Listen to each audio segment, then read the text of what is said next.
They told you it was inferior. They told you it was outclassed. They told you the Grumman F4F Wildcat was a stubby, slow, second-rate fighter that American pilots were forced to fly until something better came along. That story has been repeated in documentaries, in books, and in classrooms for 80 years. And that story is wrong. The Wildcat actually achieved a kill ratio of nearly 7-to-1 against the supposedly invincible Zero. A ghostwriter fabricated enemy ace claims to sell books, and those fabrications became the foundation of everything you think you know about air combat in the Pacific. One of the most important tactical innovations in the history of aerial warfare was invented on a kitchen table in Coronado, California, with matchsticks, because a Navy officer refused to accept that his airplane could not fight. That innovation, the THAC weave, changed how fighters fought and how pilots survived. This is the story they did not want you to hear. This is the Wildcat's real record. By the end of this video, you will understand that this little fighter did not just hold the line. It won the most critical air campaign of the Pacific War, while the people in charge were already writing its obituary. Here's the version of history repeated in documentaries and military museums for decades.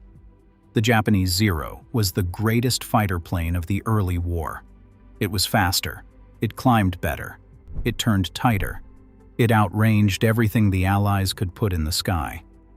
American pilots in their chunky little Wildcats were hopelessly outmatched, dying in droves, until the Grumman Hellcat arrived in late 1943 to save the day. That narrative is convenient. It's dramatic. It makes for great television. And it falls apart the moment you look at the actual numbers. The official United States Navy combat record for the F4F Wildcat and its General Motors built variants shows 15,553 combat sorties. Those sorties resulted in 1,327 confirmed enemy aircraft destroyed against just 178 aerial combat losses. That is a kill-to-loss ratio of 6.9-to-1. Read that number again. 6.9-to-1. For an airplane that history calls inferior. Now, are those numbers inflated? Yes. Every Air Force in every war overclaims kills. That is universal. But even if you cut that ratio in half to account for overclaiming, you are still looking at roughly 3-to-1 in the Wildcat's favor. And here is what makes that number devastating to the standard narrative. No other Allied fighter in 1942 came anywhere close. Hurricanes and Brewster Buffaloes fighting the Zero achieved ratios of roughly 1-to-5.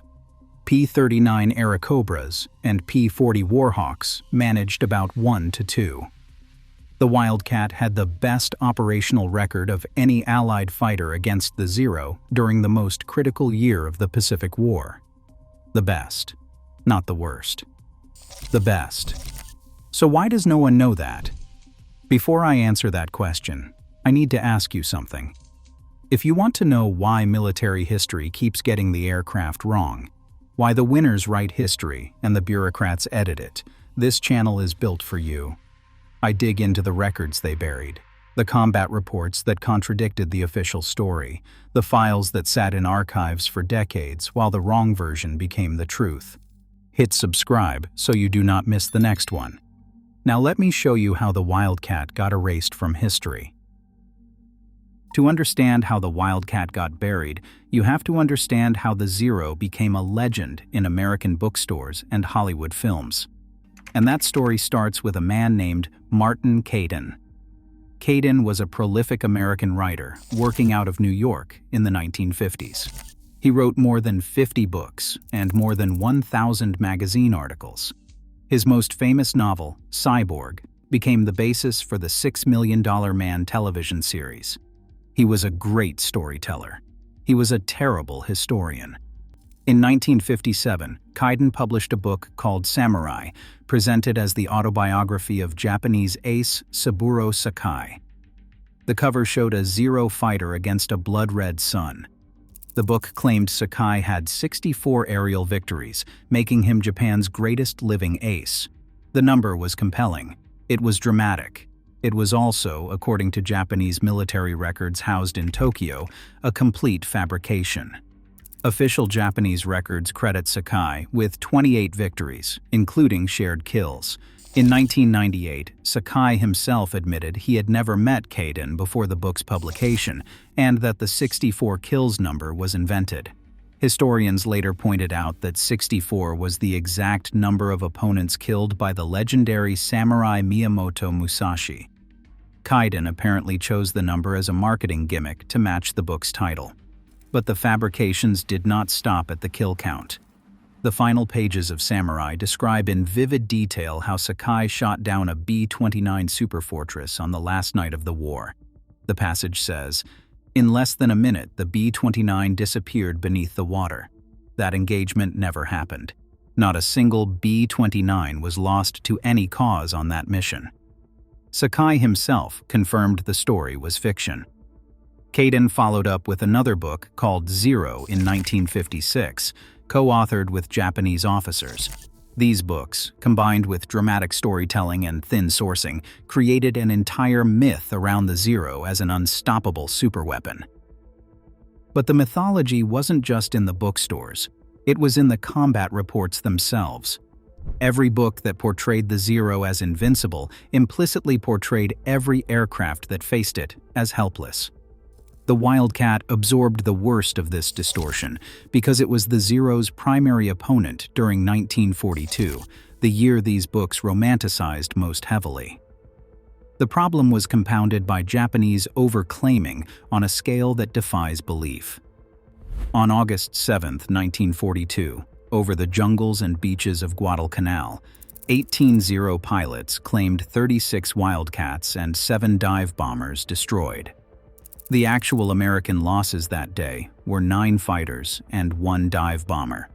Only 18 Wildcats were even airborne. The Japanese overclaimed by nearly 5-1.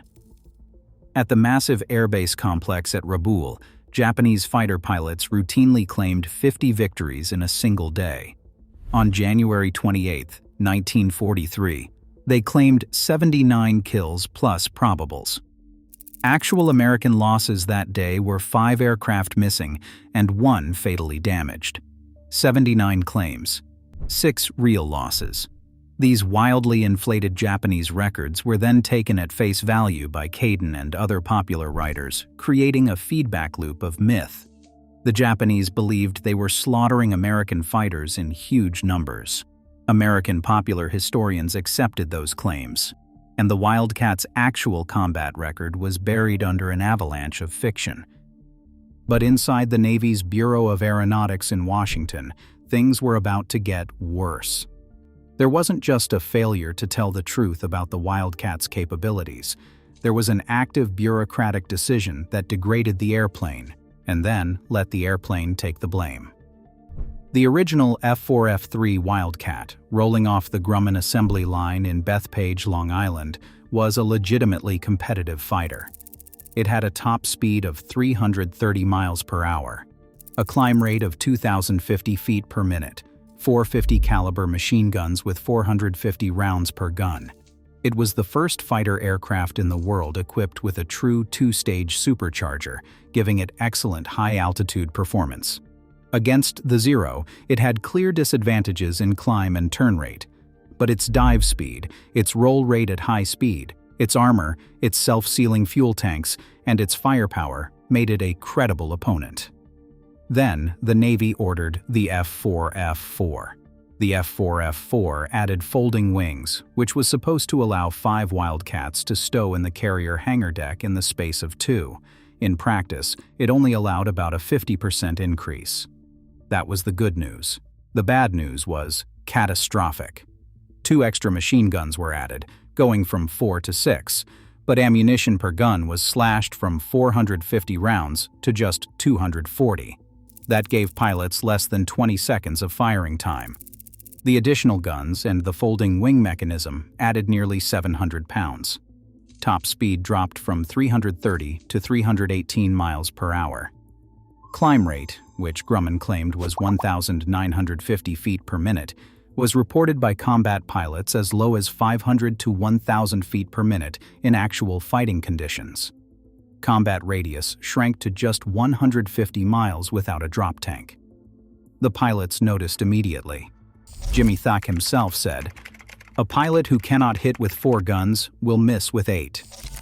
Tom Cheek of VF2 described flying the F4F4 as like flying with your pockets full of cement. This wasn't an engineering failure by Grumman. It was a Navy requirement. The Bureau of Aeronautics demanded folding wings to increase carrier aircraft density. The British Royal Navy reportedly pushed for the 6-gun armament. The result was that the airplane pilots were actually flying in combat during 1942. The most critical year of the Pacific War was significantly worse than the airplane Grumman had originally delivered.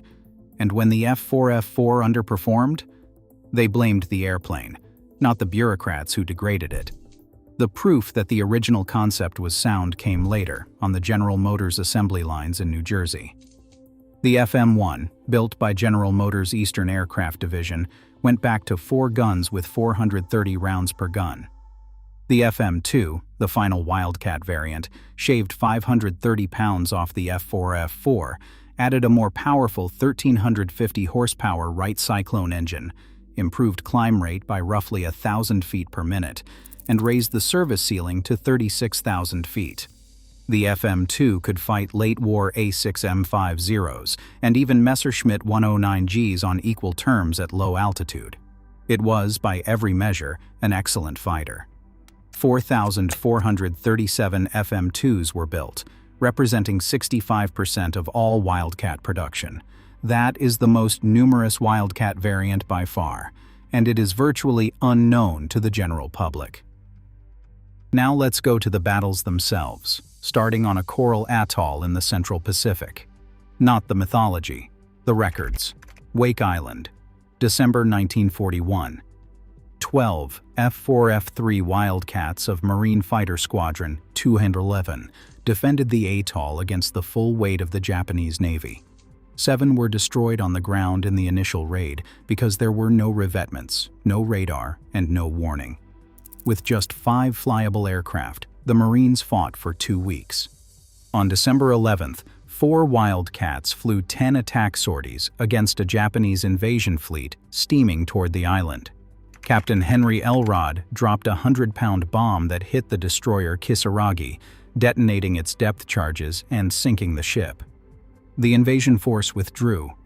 It was the first failed Japanese amphibious assault of the entire war. A handful of Wildcat pilots operating from a tiny coral strip turned back an invasion fleet. Elrod became the first Marine aviator awarded the Medal of Honor in World War II. Nobody talks about that as evidence of the airplane's capability. They talk about Wake as a tragedy, which it was. But it was also proof that 4 Wildcats could sink warships and turn back a naval task force. The Battle of Midway, June 1942. This is where the narrative gets most distorted. Lieutenant Commander Jimmy Thack led just 6 Wildcats, escorting 12 obsolete TBD Devastator torpedo bombers against the Japanese carrier force. They were jumped by 18 to 20 Zeros. This was the first time Thack used in combat the defensive tactic he had developed on his kitchen table months earlier. His 6 fighters shot down 6 confirmed Zeros and damaged 2 more, losing only 1 pilot. Against 3-to-1 odds, with an untested tactic. In the worst possible tactical situation. After the battle, Thack wrote his famous action report. He wrote that it was indeed surprising that any of our pilots returned alive, and that the F4F airplane is pitifully inferior in climb, maneuverability, and speed. That single sentence became the most cited piece of evidence in the case against the Wildcat. It has been repeated in virtually every documentary and book about the Pacific Air War. But context matters. Thack was escorting torpedo bombers flying 100 miles per hour over the open ocean. He was outnumbered 3-to-1. He was flying the heavier, slower F4F4 variant, not the superior F4F3 his squadron had trained on. His executive officer had been killed in a landing accident days before the battle, leaving half his formation unbriefed on the new weave tactic. And despite all of that, his 6 planes killed 6 Zeros, and most of his pilots survived. His own results proved that his airplane could fight. His frustration was real. It was directed at being forced to escort doomed torpedo bombers into a wall of fighters, not at the Wildcat itself in optimal conditions. Guadalcanal is where the Wildcat's true story played out, on a muddy airstrip hacked out of the jungle. From August 1942 through February 1943, the Cactus Air Force defended Henderson Field against relentless Japanese air attacks. 18 Wildcats of VMF 223 arrived on August 20th, launched from the escort carrier Long Island. Over the following months, 7 Marine and 1 Navy fighter squadron rotated through Henderson, flying Wildcats in conditions that would break most men and most machines. The pilots flew from a muddy, bomb-cratered strip. They contracted malaria. They ate terrible food. After Japanese battleships shelled Henderson Field on October 13th and October 14th, only 7 operational Wildcats remained. 7 aircraft stood between the Japanese and air superiority over Guadalcanal. And those 7 Wildcats held the line. The aces produced during this campaign read like a hall of fame. Captain Joe Foss of VMF 121 shot down 26 Japanese aircraft, all in a Wildcat, tying Eddie Rickenbacker's World War I record. His 8-man flight, known as Foss's Flying Circus, destroyed 72 enemy aircraft in 3 months. Major John L. Smith of VMF 223 scored 19 kills. Captain Marion Karl became the Marine Corps' first ace. Major Robert Galler of VMF 224 was credited with roughly 60 Japanese aircraft in less than 2 months. Nearly 30 Cactus Air Force pilots became aces. 6 aviators received the Medal of Honor. By the end of the Guadalcanal campaign, the Japanese had lost an estimated 900 aircraft and 2,400 aircrew. The pre-war cadre of elite carrier pilots, the finest naval aviators in the world in December 1941, had been effectively destroyed. That talent drain proved fatal to Japanese air power for the remainder of the war. And it was done primarily by pilots flying the airplane that history calls inferior. The evidence that demolishes the inferior plane narrative most completely comes from the men who fought against it. Saburo Sakai, Japan's most famous surviving ace, described attacking Lieutenant James Sutherland's Wildcat over Guadalcanal. Sakai said, "I had full confidence in my ability to destroy the Grumman and decided to finish off the enemy fighter with only my 7.7mm machine guns. For some strange reason, even after I had poured about 500 or 600 rounds of ammunition directly into the Grumman, the airplane did not fall but kept on flying." He continued, "I closed the distance until I could almost reach out and touch the Grumman. To my surprise, the rudder and tail were torn to shreds, looking like an old, torn piece of rag." Sakai's conclusion was blunt. A Zero which had taken that many bullets would have been a ball of fire by now. That single testimony demolishes the inferior plane narrative more effectively than any statistic. The Zero's design philosophy sacrificed everything for performance. No self-sealing fuel tanks, no pilot armor, no fire extinguisher. A single 50 caliber hit could turn a Zero into a fireball. The Wildcat's design philosophy sacrificed speed for survivability. That was not a deficiency. That was a war-winning choice. Top Japanese ace Hiroyoshi Nishizawa provided the most devastating assessment of all.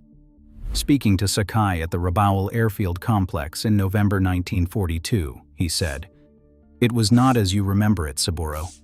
I don't know how many Wildcats there were, but they seemed to come out of the sun in an endless stream. We never had a chance." He added, "Every time we went out, we lost more and more planes." Guadalcanal was completely under the enemy's control. Of all the men who returned with me, only Captain Aito, Nakajima, and less than 6 of the other pilots who were in our original group of 80 men survived. less than 6 survivors from an original group of 80. That was the Tainan Air Group, one of Japan's elite fighter units, broken by Wildcats over Guadalcanal. In the fall of 1941, Lieutenant Commander Jimmy Thash sat at his kitchen table in Coronado, California, pushing matchsticks around and thinking about how to kill Zeros. He had read intelligence bulletins describing the Zero's extraordinary maneuverability. He knew his Wildcats could not turn with it, so he stopped trying. Thach's insight was to abandon the standard 3-section formation in favor of 2 pairs of fighters flying abreast, separated by roughly 1 turning radius. When a Zero attacked one pair, both pairs would turn sharply toward each other. The pursuing Zero would either face a head-on pass with the second pair or find the second pair on its tail. After crossing, the pairs would separate and repeat, creating a continuous defensive web. He tested it using Ensign Butch O'Hare as the attacking pilot. The defenders had their throttles restricted to half power to simulate the Zero's performance advantage. Despite the deliberate handicap, O'Hare could never get a clean shot. "Skipper, it really worked. I could not make any attack without seeing the nose of one of your airplanes pointed at me." The Thach weave was first used in combat at Midway. It became standard Navy and Marine Corps doctrine. It was used in the Vietnam War. It remains a viable tactical concept today, more than 80 years later. The weave exploited every advantage the Wildcat possessed. Dive speed, because the Zero's controls stiffened above 280 miles per hour and became nearly immovable above 350 miles per hour. High-speed roll rate, because the Wildcat had servo tabs on all control surfaces. Radio coordination, because the Wildcat had functioning radio equipment while the Zero's Type 96 radio was so poor that Japanese pilots routinely removed it to save weight. And ruggedness, because even if a Zero got a burst off, the Wildcat could absorb the damage and keep fighting. The turning point in the Wildcat's historiographic fortunes came in 1984. Historian John B. Lundstrom published The First Team through the Naval Institute Press. Lundstrom did something no previous American historian had done comprehensively. He cross-referenced American combat claims with actual Japanese loss records held in archives in Tokyo and Washington. The results were revolutionary. Lundstrom documented that both sides overclaimed kills by at least 50% and often far more. He showed that the actual Wildcat versus Zero exchange ratio in 1942, when limited to verified fighter versus fighter engagements confirmed by both sides' records, was roughly 1-to-1. That sounds like a draw. It was anything but. Because here is the number that changes everything. The Japanese lost far more experienced pilots than the Americans. The Wildcat's armor plate, self-sealing fuel tanks, and rugged construction meant that American pilots routinely survived being shot down. They were rescued, recovered, and returned to combat with hard-won experience. Zero pilots who were hit caught fire, lost fuel, or took bullets through their unprotected cockpits. They died. Japan could not replace them. The Wildcat did not need to shoot down more Zeros than it lost. It needed to survive more encounters than the Zero, preserve its pilot's experience, and grind down Japan's irreplaceable talent pool. That is exactly what it did. By mid-1943, American pilot experience levels exceeded Japanese levels. That was the exact inverse of December 1941. The Wildcat's survivability reversed the experience gap. That was not a failure of the aircraft. That was perhaps its greatest triumph. Inside the Navy archives, the question remained, were performance reports suppressed? The evidence says something more subtle and perhaps more damaging. Negative reports, like Thach's famous Midway assessment, were amplified because they supported procurement of the Hellcat. Positive reports and combat outcomes were not suppressed so much as underemphasized, because they contradicted the urgency narrative. Did politics unfairly kill the Wildcat's reputation? Yes. The bureaucratic decision to degrade the F4F3 into the heavier, slower F4F4 hurt pilots in combat, and then the airplane was blamed for the degraded performance that the bureaucrats themselves caused. The Brewster scandal established a framework where blaming the airplane was easier than blaming leadership. The post-war Zero mythology, built on fabricated kill claims and a ghostwriter's imagination, created a false picture of Japanese air superiority that made every opponent look helpless. The Grumman F4F Wildcat was not the best fighter of World War II. Nobody is claiming that. What it was, demonstrably and by the numbers, was the most effective Allied fighter against the Zero during the year that mattered most. It held Wake Island.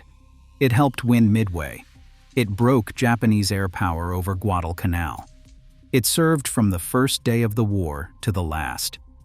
Its pilots developed the most important tactical innovation in the history of air combat. Its ruggedness preserved the experience base that America needed to win the air war.